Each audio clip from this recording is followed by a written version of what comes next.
The city of Lviv, situated in western Ukraine approximately 1,000 kilometers from the front line and 70 kilometers from the Polish border, was targeted in a missile attack in the early hours of Thursday, July 6th.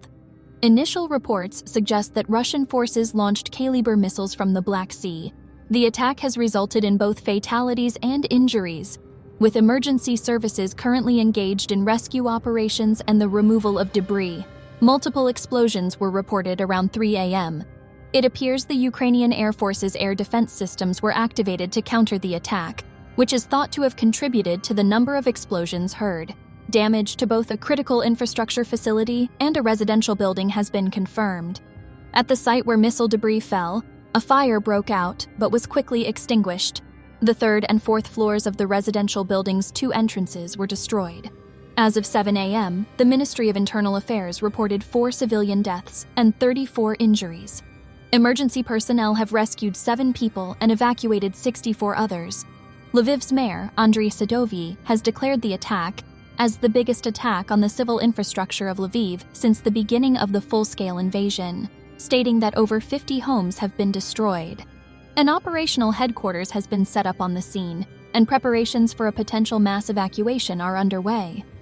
President Volodymyr Zelensky responded to the attack with a video message on his Telegram channel from the scene of the attack. He expressed condolences to the victims' families and assured that there will be a tangible response to the enemy. The Russian forces conducted a missile attack on the city of Lviv, Ukraine, using Kaliber cruise missiles during the night of July 5th, 6. The missile strikes were launched from surface vessels and submarines in the Black Sea around 1 a.m. The missiles were initially sent northward, leveraging the terrain and the Dnipro riverbed for cover, before abruptly changing direction westward towards Lviv. The Ukrainian Air Force was able to intercept and destroy 7 of the 10 Kaliber cruise missiles launched. However, 3 missiles reached the city, hitting civilian targets. The Ukrainian Air Force has condemned this act as a terrorist attack on a peaceful city. This incident has further emphasized Ukraine's need for advanced military equipment, specifically F-16 fighter jets, to adequately defend itself and counter these types of attacks in the future. As the situation continues to escalate, the international community is closely monitoring the developments and potential assistance required. Ukrainian President Volodymyr Zelensky has stated in an interview with CNN that the acquisition of long-range artillery, including Army Tactical Missile Systems, ATACMS, is of high priority for the Ukrainian military. He highlights that Russia currently possesses a larger arsenal of long-range weapons, putting Ukraine at a strategic disadvantage. The addition of ATACMS to Ukraine's arsenal would not only balance the scales, but also expedite Ukraine's progress in the ongoing conflict. President Zelensky also underlined the general shortage of artillery in the Ukrainian military. This deficit impacts their ability to strike all necessary targets. Although they are able to focus on certain priority areas, they lack the capacity for broader offensive actions. In regard to the role of F-16 fighters, Zelensky underscored their potential humanitarian role. He referred to the Grain Initiative, a key concern given Ukraine's major role in global food supply. If Russia were to block the corridor for grain exports, Ukraine currently lacks an effective countermeasure. The F-16 fighters could help protect these vital corridors, ensuring the continuity of grain exports. Ukrainian President Volodymyr Zelensky expressed in an interview with CNN his desire for Kyiv's counteroffensive to have started earlier, and for Western allies to hasten the delivery of military aid. Zelensky expressed gratitude to the U.S. and European leaders for their support, but stressed the urgency of the situation, noting that any delay in their counteroffensive gives the enemy time to prepare defensive lines and place more mines, consequently leading to a slowed-down counteroffensive and potential greater loss of territory. The Ukrainian counteroffensive, ongoing for several weeks, has primarily been concentrated around Bakhmut in the Donetsk region and the southern Zaporizhia region. These are areas where long, intense battles have taken place. Furthermore, Valery Zaluzhny, the commander-in-chief of the armed forces of Ukraine, has called on Western allies to expedite the transfer of modern fighter jets. The rationale behind this request is that Russia's air superiority is hindering Ukraine's counteroffensive. further emphasizing the necessity of stronger air support for Ukraine to advance their offensive effectively. According to RIA Novosti, a Russian news agency, the central administrative building in Volnovakha, Donetsk Oblast, a city under Russian control since March 2022, was hit by a long-range attack on July 5th. Moscow-appointed local officials have blamed Kiev for the attack, although the Ukrainian military has not yet commented on the incident. As per Konstantin Zinchenko, the city's mayor, the attack consisted of 2 hits, with one causing damage to the left wing of the building and the other impacting the surrounding area. However, the puppet government set up by the Kremlin stated that there were no civilian casualties, and the damage to the building was minor. It is worth noting that Volnovakha has seen significant destruction during the full-scale war, and any further attacks add to the city's extensive damage and upheaval. According to the Ukrainian military, in the last day alone, approximately 600 Russian military personnel were killed, and a significant amount of military equipment was destroyed, including 6 tanks, 22 artillery systems, and others. The estimated total combat losses of the Russian forces from the beginning of the conflict on February 24, 2022, up to July 6, 2023, are as follows. Around 232,300 military personnel, plus 600 compared to the previous day, 4,068 tanks, plus 6, 7,932 armored combat vehicles, plus 15, 4,310 artillery systems, plus 22, 657 multiple launch rocket systems, plus 1, 404 air defense systems, plus 9, 315 fixed-wing aircraft, no change, 309 helicopters, no change, 3,635 tactical UAVs, plus 21, 1,264 cruise missiles, no change, 18 ships, boats, no change, 6,888 vehicles and tankers, plus 23, 605 special vehicles, plus 7. These numbers underscore the heavy losses suffered by the Russian military in the ongoing conflict with Ukraine. Please note that while these figures provide an overview of the situation, they should be treated as estimates due to the difficulty of verifying such information in the midst of a conflict. The European Union has made a strong statement at the OSCE Forum for Security and Cooperation meeting in Vienna, demanding Russia to immediately halt all activities endangering the safety and security of nuclear facilities in Ukraine. The EU emphasizes the importance of these facilities' safety due to the potential for catastrophic outcomes if they are damaged or compromised. Furthermore, the EU is showing its full support for the International Atomic Energy Agency's work in monitoring and managing nuclear safety in the conflict region. This highlights the international community's concern about the potential for nuclear incidents resulting from the ongoing conflict. In addition, the EU condemned Russia's irresponsible nuclear rhetoric and its reported plans to deploy nuclear weapons in Belarus. This criticism underscores the EU's view that such actions escalate the conflict's stakes and potentially widen the conflict beyond Ukraine. The EU has also called on the Belarusian authorities to cease their support for Russia's war efforts, reflecting concerns that Belarus's involvement may prolong the conflict and destabilize the region further. Finally, the EU reiterated its call for Russia to end its aggressive actions in Ukraine and to immediately, unconditionally, and completely withdraw all its troops and military equipment from all of Ukraine's territory within its internationally recognized borders. This call echoes the international community's widely held stance that Russia's actions violate Ukraine's sovereignty and international law. In a dramatic twist, Russian state TV has broadcast a scathing attack on Yevgeny Prigozhin, the former head of the private military company known as the Wagner Group, branding him a traitor and revealing an ongoing criminal investigation against him. This marks a notable shift in the Kremlin's attitude toward Prigozhin, who has previously been linked to Russian President Vladimir Putin. The Wagner Group, a private military contractor, has been involved in various conflicts supporting Russian interests, including in Ukraine, Syria, and Libya. Prigozhin is also allegedly involved in various illicit activities, including election interference, cyber attacks, and disinformation campaigns, which have led to him being sanctioned by several Western countries. During the program, Russian lawmaker Yevgeny Popov labeled Prigozhin a traitor, and footage was shown from police raids on Prigozhin's office and residence in St. Petersburg, which allegedly included large amounts of cash, multiple passports with different names, an arms cache, and a personal helicopter. According to journalist Eduard Petrov, who was a guest on the program, Russian investigators have concluded that a video used by Prigozhin as a pretext for mutiny against Russian military leadership was falsified. Petrov suggested that Prigozhin's image as a people's hero was created by media outlets financed by him. This public denunciation and the ongoing investigation against Prigozhin suggest a potential power struggle within the Russian elite.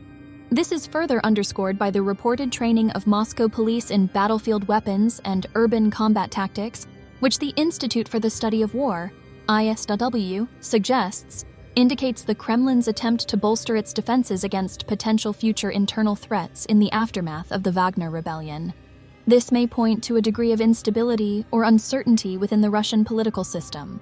Ukraine has successfully negotiated the return of 45 soldiers and 2 civilians from Russian captivity, according to Andriy Yermak, the head of the office of the Ukrainian president. This group includes personnel from the armed forces, National Guard, Border Guard, and an employee of Azovstal Steelworks.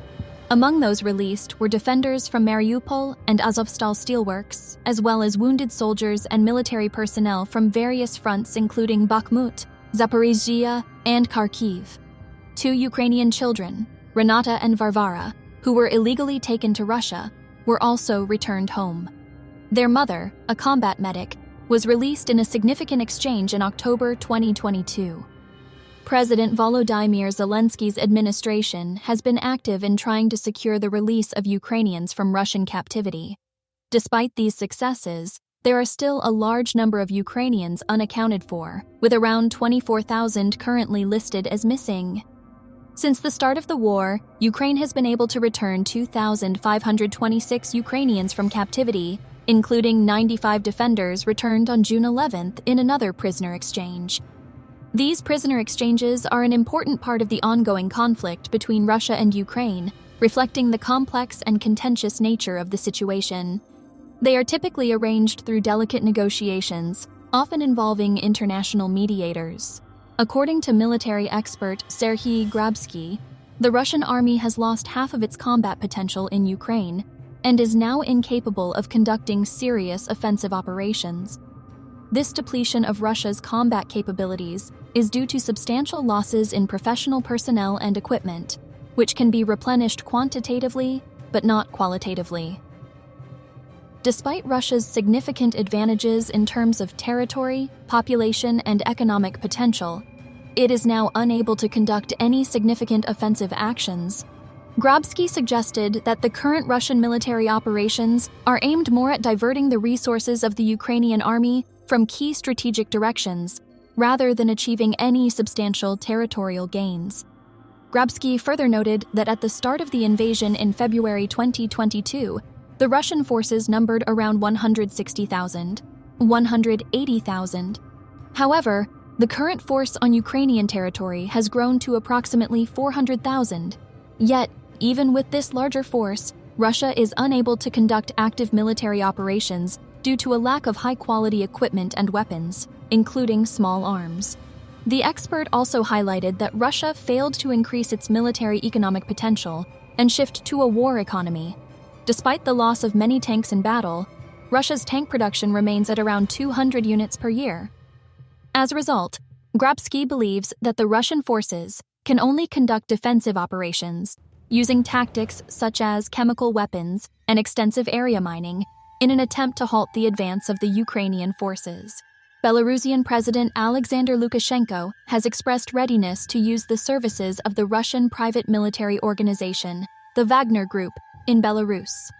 Lukashenko stated this during a meeting with journalists at the Palace of Independence in Minsk, according to a report from the First Man's Pool Telegram channel. Lukashenko showed interest in utilizing the military expertise of the Wagner Group, indicating they would be used for training purposes and could be called into action instantly if needed. He also dismissed concerns about the recent mutiny within the Wagner Group in Russia, stating that such events would only strengthen Belarus-Russia relations. However, the Belarusian president noted that the relocation and accommodation of the Wagner Group in Belarus were still open issues and depended not only on his decision, but also on the Russian side and the members of the Wagner Group. Lukashenko downplayed fears of a repeat of the Russian situation in Belarus, expressing confidence that the Wagner Group would not rebel against the Belarusian government or state. However, he acknowledged the unpredictability of such scenarios and the need to manage relationships carefully. According to Ukrainian General Staff spokesman Brigadier General Oleksiy Hromov, Russia is in the process of forming new military units in its central and southern military districts, potentially to serve as a strategic reserve. This move is reported to involve the creation of new units within the 25th Combined Arms Army of the Central Military District and the 40th Army Corps of the Southern Military District. The new formations in the 25th Army are expected to include a motorized rifle division, 2 motorized rifle brigades, and a tank brigade. Meanwhile, the 40th Army Corps is also set to add a motorized rifle division and a brigade. Hromov stated that these units would not be ready for deployment until at least 2024. After that, their participation in a full-scale war against Ukraine would depend on their level of readiness. This statement follows earlier comments by Serhiy Cherevati, spokesman for the Eastern Group of the Armed Forces of Ukraine, who noted that Russia has amassed over 180,000 troops on the Lyman-Kupiansk and Bakhmut sections of the front alone. The California-based Earth imaging company, Planet Labs, has captured satellite images indicating the appearance of new objects on the roof of Power Unit No. 4 at the Zaporizhzhia Nuclear Power Plant, ZNPP, in Ukraine. These observations align with the Ukrainian General Staff's reports that the occupiers have mined this part of the facility. These satellite images were reportedly taken on July 5th. Radio Svoboda, in an effort to corroborate these recent findings, scrutinized satellite images of the 4th power unit of the ZNPP spanning the past year and a half. The news outlet affirmed that similar objects were not visible in any images within this time frame. Additionally, the General Staff reported that the roof of the 3rd power unit had also been mined by the occupying forces. It remains critical to monitor such developments due to the immense potential for disaster in case of any detonation at a nuclear power plant. The safety and security of nuclear facilities are of paramount concern in any conflict situation, and any actions endangering these facilities could have severe local, regional, and global implications. In the Tavria direction, Russian troops have attacked the positions of Ukraine's defense forces 23 times over the past day. The occupiers are trying to seize the Donetsk region's Marinka. The relevant statement was made by spokesperson for the Joint Press Center of Ukraine's defense forces in the Tavria direction Valery Shershin during a nationwide telethon, and Ukrinform correspondent reports. In general, the enemy opened fire 586 times in the Tavria direction, attacked our positions 23 times, Shershin told. In his words, 47 Russian military equipment units were destroyed, namely 6 tanks, 4 guns, 2 self-propelled artillery systems, 1 Buk surface-to-air missile system, 2 electronic warfare systems, and motor vehicles. In the Avdiivka direction, the Ukrainian military are holding back Russia's offensive and repelling attacks by the assault units trying to seize Marinka. Last night, the enemy launched 8 attacks on Marinka. In the south of the Zaporizhzhia region, the armed forces of Ukraine have detailed plans to continue offensive actions. According to Shershin, the strike units of the armed forces of Ukraine are gaining foothold within the captured frontiers and demining routes. Ukrainian warriors continue launching strikes on enemy troops and carrying out offensive actions. Over the past day, Ukrainian artillery units have completed 1,293 fire missions. In a recent incident, the Ukrainian armed forces managed to neutralize 7 out of 10 caliber cruise missiles fired by Russian forces. The attack reportedly occurred on the night of July 6th, targeting the Lviv region of Ukraine. The missiles were launched from surface carriers and submarines in the Black Sea. The Russian forces reportedly launched several groups of missiles, first heading north using the terrain and the Dnipro riverbed as cover before abruptly changing course to the west. Despite the efforts of the Ukrainian anti-aircraft missile units and aircraft, 3 missiles reached the city of Lviv, hitting civilian structures. This incident resulted in the deaths of 4 individuals and injuries to 32 others, including a child. The Ukrainian Air Force expressed their condolences to the families of those affected and emphasized that the Russian war criminals will definitely be punished. They also reiterated their need for more advanced aircraft such as the F-16 to enhance their capabilities in neutralizing such threats. The incident underscores the ongoing challenges in Ukraine as it continues to defend against Russian military aggression. Energoatom, Ukraine's national nuclear energy generating company, has reported that Russian occupying forces plan to put power unit number 4 at the Zaporizhzhia nuclear power plant, ZNPP, into a state of hot shutdown. This action refers to a state where a nuclear reactor has been shut down but remains at high temperatures due to residual nuclear reactions. The order to put the power unit into hot shutdown was reportedly issued by the station's pseudo-manager, Yuri Chernychuk. The company expressed concern that, given the recent destruction of the Kakhovka hydroelectric power plant dam by Russian forces, there may not be enough water in the reservoir to cool the reactors.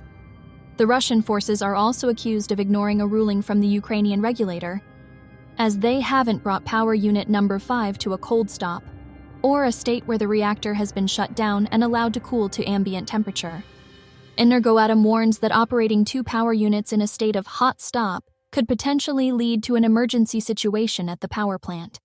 The company highlighted the difficult conditions of the Ukrainian operational staff, who have been ensuring the nuclear and radiation safety of Europe's largest nuclear facility under the constant threat and intimidation from the armed Russian military. In an ominous sign, a portion of the Zaporizhzhia NPP nuclear workers have left the station, refusing to participate in the Russians' plans, which they believe are endangering the world. This is a serious situation that could potentially lead to a nuclear disaster if not managed carefully. I'm very sorry to hear about this tragic news. The death toll from the Russian missile attack on the Ukrainian city of Lviv has now risen to 5, with a woman's body having been recovered from the rubble. This information was announced by Maxim Kozitsky, head of the regional military administration. The attack occurred on the night of July 6th, using Russian-caliber cruise missiles. Despite Ukrainian air defense systems managing to shoot down 7 out of 10 launched missiles, some reached their targets, resulting in these unfortunate casualties. Along with the 5 fatalities, 40 people were reported injured, including 1 child. Rescue operations are continuing at the scene, with efforts made to recover and aid any remaining victims. This act of violence serves to underscore the ongoing devastation wrought by the conflict in the region. The American Nuclear Society, AAS, has stated that even under the worst-case scenario, the situation at the Zaporizhzhia nuclear power plant, ZNPP, currently under Russian occupation, would not pose a radiation hazard to the civilian population.